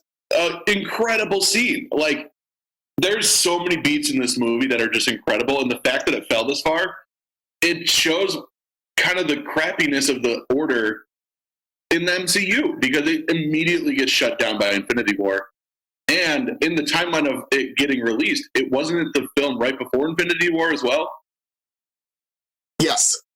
And so you just kind of get screwed. Actually, no, it was that, then Black Panther, and then Infinity War. That's right. But it didn't get its due, and it's not a fair knock on the movie. It's just it gets instantly shut down by the first scene of Infinity War. All the plot of Ragnarok doesn't matter when Thanos enters your ship. But that is my choice for number 4. And number 5, I'm struggling with, because I can go. I've been going this based on like rewatchability. I've been going on impact in the MCU. I've been going off of like how do I like the writing and the directing. But for this last one, I'm debating between sentimental and going with what I've been doing. I'm going to go with what I've been doing because I want to honor what we're doing for this podcast. But I really wanted to put Captain America, the first Avenger here. I'm going with Spider-Man Far From Home. Ooh. I'm shocked that Spider-Man Homecoming came first. I think Far From Home was excellently done. I think that was one of the biggest shocking moments in the MCU is when Mysterio turns. I I know exactly where I was when I was sitting in there watching this movie because it was one of the most impactful parts of it. I was sitting in a random AMC, because AMC stubs for life. I was sitting in a random AMC in Oakland, California, and I went to this matinee show where I was the only person by myself who didn't have kids. And the second Mysterio turns, I hear everybody start screaming like, "No, are you kidding me?" Like, that was expertly done. Like, for us as people who like know things about comic books, we weren't that shocked because it was like, he's not going to be good. He's Mysterio. Like, but for people who had never known anything about the comic books or like done any research on this, they were shook. I thought that was so cleverly done. I thought they did a great job of introducing Secret Invasion with Skrulls. They did an awesome job of introducing this the multiverse. They did a great job of just doing more callbacks. I love Venice, Italy. They went to Venice, Italy. We finally get to see like the MJ and Peter dynamic like take off. Ned is just an incredible character in general. They did a good job of addressing the blip, which I thought was needed because I was like, how are you going to bring that up? Like, that's a little weird. And I don't remember his name in the movie, but the guy from Crazy Rich Asians who is like the hot guy who's hitting on MJ now. What a great glow-up character. We got the Edith glasses. We did a great job of understanding the real impact of Tony Stark on this MCU. It was a love letter to Tony Stark and Robert Downey Jr. And saying like, hey, thank you for everything you did, but yes, you are gone now. And how are we going to cope with that? Well, we're going to have Spider-Man, and thank God. The Happy and Aunt May stuff had me giggling the whole time. Jake Gyllenhaal was fantastic. The CGI was fantastic. And just overall, really fun, great action, great writing, and also another good soundtrack. Yeah, I would say that you took, once again with Spider-Man, you know, we've exhausted Green Goblin, we've exhausted Doc Ock. You took another villain that people make fun of, especially because of the fishbowl helmet, and make him a threat. And like in the Infinity War, when I'm like, they'll all be back. When they sell Mysterio, I'm like, there's your villain right there. Like, I was like, when is the turn going to come? But once again, like, Peter Parker is always looking for like mentorship. He's a young hero. Like, everybody was well established. He's a young kid, and he's looking for mentorship, which he had in Tony, and then Tony passes, and then like he's not getting it from Nick Fury. Nick Fury is on him, hounding him this whole time, and so to have the person who almost was Spider-Man back in the day when Tobey Maguire almost broke his back, or did break his back, you know, you have this likable, charismatic guy, and it also ties back, like you talk about too much Tony, it ties back to Civil War with the art, with the VR that they're using for things. But I really enjoy his character, the way the special effects were, the world that he was in. Okay. That was pretty great. You also then talk about the biggest surprise was that first post-credit scene where we get J.K. Simmons back as J. Jonah Jameson. Yep. I went on my birthday, because it came out on my birthday, and with my parents, I almost fell in my seat. Like, you got him. And on top of that, they were like, Spider-Man's Peter Parker, which is like, so now it's like, where do you go with this? Like, now is he on the run? Like, he's still a teen. It would be one thing if he was a grown man. He's still in high school. Like, how does that work? How does, where does he go from here? His relationship with MJ, his relationship with his Aunt May, like, where is this going to go? And especially with the way Homecoming ended, with the Vulture knowing it's Peter and not giving that secret. Now the Scorpion knows it's him. And he's out for blood. So it's just a matter of, how is this going to be the spin control? Is there spin control of, like, was this a lie? He's been with the Avengers, but we also no one saw that. And so it puts Spidey in a hard place, which it's the nature of Spider-Man. And so it sets it up in a way of like, how do you get out of this? And everything wrapped up so nicely with a bow that it was quickly unraveled in a matter of like 2 minutes. So yeah, I went back and forth about that one. But no, great pick. Harry, no spicy takes on Spider-Man Far From Home? I'll keep them to myself. But, no, say it! Say it! But one thing I really like about it is that, like I said, I've been rewatching that cartoon, the first, like the OG one, and these might be lifted straight out of the comics, but they use a storyline that they use in that TV show about the spider sense and Mysterio. In the TV show, his spider sense wasn't working with Mysterio. And in the MCU, he didn't have it yet until he met up against Mysterio. So I like the way they use that as a way to level up Spider-Man in this encounter. So, and Jake Gyllenhaal had a really tough role to play both of those people. So I think he did great. Yeah, I liked it.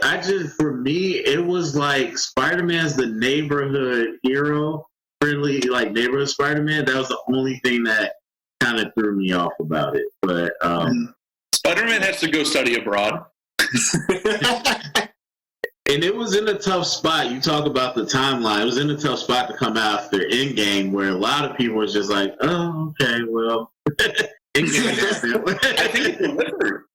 I think it delivered as a really good, like, it's not going to be heavy hitting like Endgame. It's got to take what we just got and advance us forward. And I think you talked about Peter Parker being young. Are we going to go young Avengers? Are we going to go for the Secret Invasion storyline? Are we going to start looking at different combinations of the Avengers? What's next? I think that's one of the coolest parts of what this movie did, is it set up a lot of options for us. All right, Corey. All right, so me and Brian are in sync because like his two movies are like I was looking at a picture. I rearranged all my Blu-rays to see where I would rank them, and it was between Spider-Man: Far From Home and what I'm gonna pick is Captain America: The First Avenger. I kind of talked about my love for that movie. I think if you look at those original 5 films prior to the Avengers, you had Tony, who was kind of an unlikable character that you grew to love throughout that film because it was growth. You have Thor, who was very arrogant, that had to be humbled by coming to Earth. But you have Steve Rogers, who was from the get-go. It's like, I can get behind this dude. Like, he was a very small guy, very sickly, but that didn't get in the way of trying to fight for what's right. And the fact that, Stanley Tucci, which is the MVP of that film, seeing some potential and while it's manipulation, getting him into the military to be in World War II. Or the fact, like the scene I really think about is the grenade when Tommy Lee Jones throws a grenade and like everybody else runs. He's the one that jumps on it. With the guy who was picking on him, he was the one that was hiding. I like the dynamic between him and Peggy Carter. I like the growth, like when Stanley Tucci dies, like you feel that, like this guy believed in him, and then him being taken away that fast. I like how they acknowledge the old timey Captain America, like the comics. Like he started off as a propaganda piece. The government did not want to use him. They were like, "You stay behind, you wear this costume, and you are the face of this war." And him feeling a little bit disillusioned, and when Bucky and Bucky's team get captured, that's the moment of like, I'm going to prove myself. And then him becoming the lead for the Howling Commandos. I like Hugo Weaving as the Red Skull. I think like in regards to like mannerisms and appearance, like he's great. I wish we would did more with the Red Skull. I think the biggest gripe always is how Cap lands in the ice. Of like, he could have very well left that plane. He did not have to stay. He could easily jumped out, but I get it. We need to get him to present day. But yeah, I think, and also the Chris Evans, he gets a lot of accolades of like prior to this, he was a Human Torch. He was he was a hot shot. He was making jokes. All these different things. And Steve Rogers was the opposite of that. So I give MCU props for taking two Human Torches and making them better in their movies. But yeah, I like the soundtrack to the movie. The Star Spangled Man is one that I play once in a while on my iPhone, as well as the end credits. And I think it also paved the way of him coming to present day and them setting up as if he was still in the 40s, and then being like, "No, dude, you in 2012." And then that scene at the end where he's punching the bag and thinking about what he lost and the fact that he wasn't gonna make that date with Peggy. Yeah, I have a soft spot. I know that for people it's not people's favorites, but I always have a soft spot for Captain America: The First Avenger. Yeah, the thing that go ahead, Brian. Oh, sorry. We have a new visitor. Eric Skiers is here, my guy. My first feeling, you did a great job of illustrating what I think they did a very good job of balancing, but it's probably the biggest gripe for most people when they're watching the movie. They had to balance hokey with serious. Like, it's an old-timey film that came out in, 2010? Like, it's going to be hokey. I think that's the part that they did well at making it hokey. But for some people, they don't like that. They don't like the callback to the 60s and 50s. I mean, the 40s, God. They don't like the callback to that. But they did a good job of setting that part up so that they could get to the serious parts of, oh, wow, you're more than just this propaganda tool. I thought that was really well done. I like the action. I think that's one of the things that the Captain America movies all do well, is it's not just like, I'm going to throw a rocket at you and you're going to die. It's a lot of hand-to-hand combat, which makes it fun. The fact that the Tesseract is just like in this movie and we have no idea what it means, I think is kind of interesting. Because again, it sets up a lot of this MCU that we didn't know was coming. We didn't realize the effect that Bucky was going to have. Well, again, I wasn't a comic book reader for this movie, so I'm sure some people were like, "Oh my God, what's Bucky going to be?" And it adds to the coolness factor of this, of like, wow, this really did like become a very important film to this and set up a character. Also, I have a gripe with you because I just watched the newest Fantastic Four with Michael B. Jordan and I kind of liked it. That's a podcast for another time. Trash. It was better. It was better than people said. The first hour was fine. That second hour just tanked it. Yeah, it was a little strange. But again, you and I have talked about this. If you level your expectations, everybody said it was the worst movie ever. When I went to watch it, I was like, oh, it's not the worst. It's not great. All right, Terry, what do you got on Captain America? Why do you hate it? No, I don't. I rewatched it recently, and it's better. As I said, it grew on me. But the thing I always admired was Chris Evans. I thought I didn't know what his acting level was. Not just that he was a different character type in Fantastic Four, but like you said, his whole catalog at that time. And so I was like, I don't know. And like, I'm one of those people, like, he's not big like Captain America. Even though he got bigger, I'm like, he's not as big. And I'm like, we'll see. But he captured the spirit of Captain America. He really, or Steve Rogers, he really captured that. I don't even know how to explain it. It's not a goody two-shoes. It's more like a just, I don't know, patriotic type like vibe, I guess. But I think it came out more as we saw more movies. But yes, I think that one made me at least safe with him as that character. The story of that movie is what kind of got me.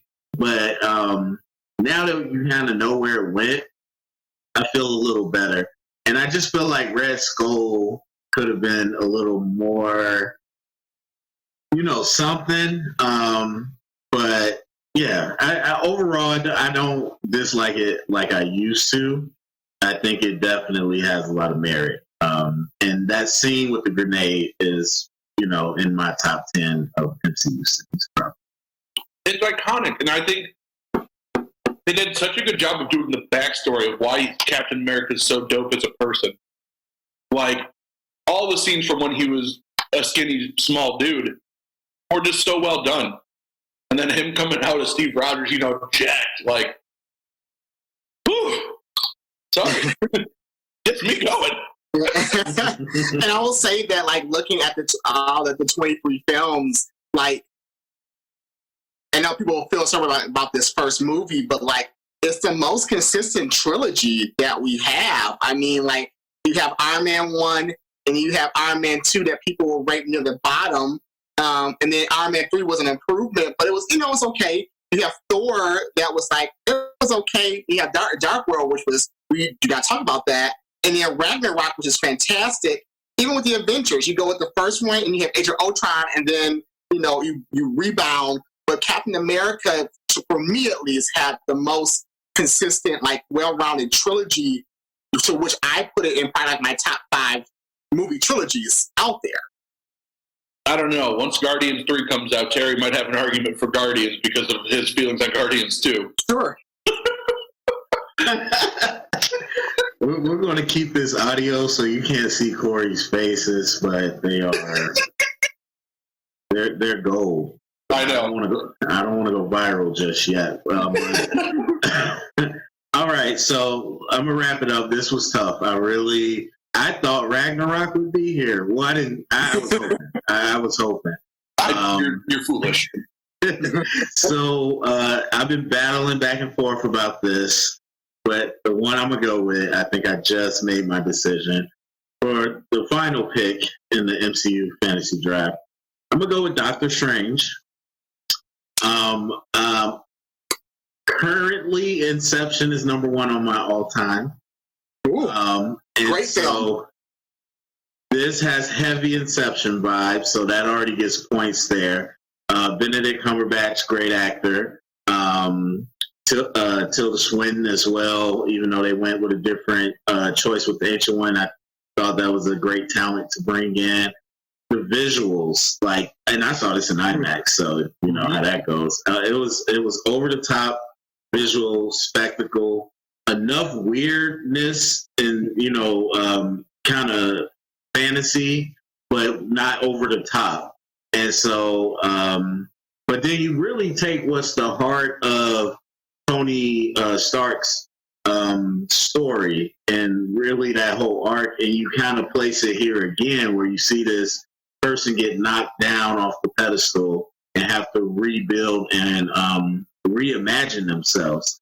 And so, not something that we haven't seen before, but I think, again, by the time we got to this point, the level of visual was just so, high that and a lot of stuff we haven't seen or seen since.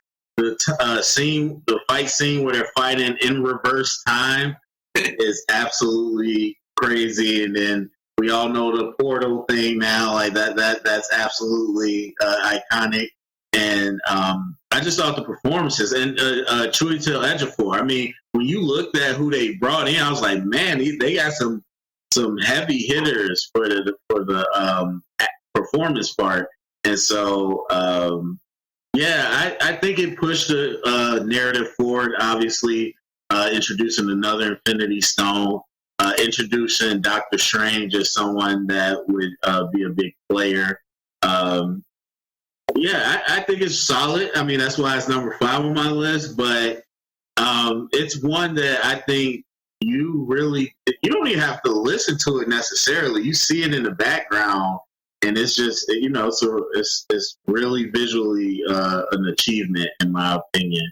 But yeah, I think Benedict Cumberbatch, and then he plays better, I think, with the Avengers, and we only saw so little of it, but I think he plays better with that group of people, and so he didn't have as much to play off of in this movie. But I think seeing that journey to him becoming what he was, and Wong and all that stuff, I really enjoyed that movie.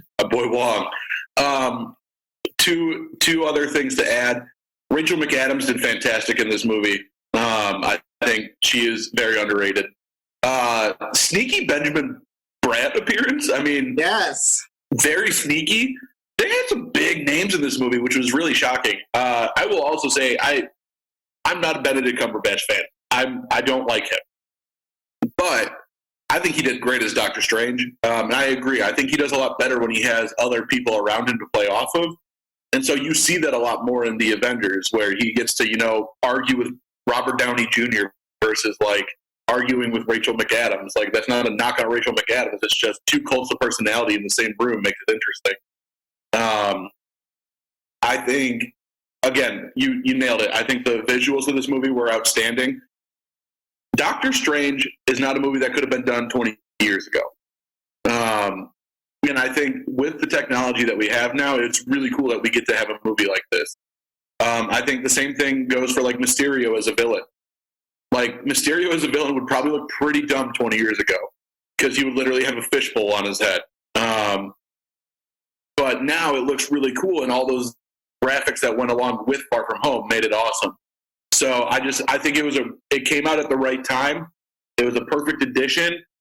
I'm curious to see where he goes more in the future. But again, I looking at what else we have left, this is a great pick. Yeah. Something you said, Brian, I agree with. Like, Rachel McAdams, that's like my nitpick, that she was very underutilized, and so you have an actress like her in there, and I was hoping for more from her. No one talked about the cape. That was one of the best characters in the movie, was his cape. And I think, thinking about like all the movies that we've had so far, I'm excited for the potential that, like, especially when you have a title called The Multiverse of Madness. I mean, like with Cap and Iron Man, and it was a Spider-Man, you kind of have some knowledge of like maybe like their history or their character base. But with Doctor Strange, like, I don't really know more. I know that, like, there's a brother Voodoo, there's another magical person, and so I think there's a lot of potential that we can get into an avenue where, I don't want to say it's the Winter Soldier in it, but that has the power to be like the game changer in this upcoming phase that people might be sleeping on. I mean, the fact that they're calling it a horror film, like, that's wild. Also, the fact that Scarlet Witch is also attached to it, if we're going down the Avengers Disassembled line, and which role she plays for House of M, because we're getting to a point now where mutants may start to be making an appearance, or at least alluded to. And this could be the movie that gives us that start. Yeah, I think when we look in the past, once we get into the next phase, Doctor Strange will definitely be a stepping stone to whatever we're about to get. And so I think the best is yet to come, but I think it was a very solid start. And I forgot Mads Mikkelsen was in this as well. Right. The villain wasn't great. I mean, that's the biggest part. And it's funny I can recognize it in this and not Guardians 2, but whatever. Dormammu and, the disciples, it was just like, what? Like, what are you doing? And then the way he defeated them. But that end scene was awesome. Of the Dormammu from the bargain? Like, that had me dying when I saw that the first time. It was funny. It was just like not what I expected. It was just, but it shows.